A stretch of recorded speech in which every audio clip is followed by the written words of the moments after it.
যখন বিপদ আসে তখন মানুষ বিচলিত হয়।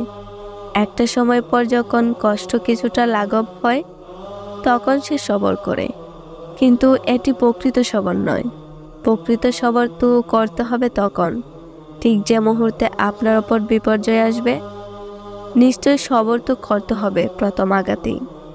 আনাস রাদিয়াল্লাহু আনহু হতে বর্ণিত, তিনি বলেন, নবী সাল্লাল্লাহু আলাইহি ওয়াসাল্লাম বলেছেন, বিপদের প্রথম অবস্থায় প্রকৃত সবর। বাস্তবতা হচ্ছে প্রত্যেককেই সবর করতে হবে, ইচ্ছাকৃতভাবেই হোক কিংবা অনিচ্ছায়। একসময় সবাইকেই সবর করতে হবে। জ্ঞানী ব্যক্তি তো সেই যে প্রথম থেকেই স্বেচ্ছায় সবর করে, সবরের মহান উপকারিতাগুলো বুঝে সবর করে। সে জানে তার সবরের বিনিময়ে সে পুরস্কৃত হবে। আর যদি পেরেশান হয়ে পড়ে তবে সে নিন্দিত হবে।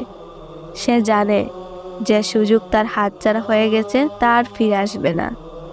সে জানে সে আল্লাহর ফয়সালা বদলে ফেলতে পারবে না।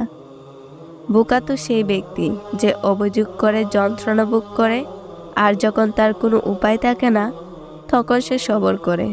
তার এই সবর কোনো উপকার নেই।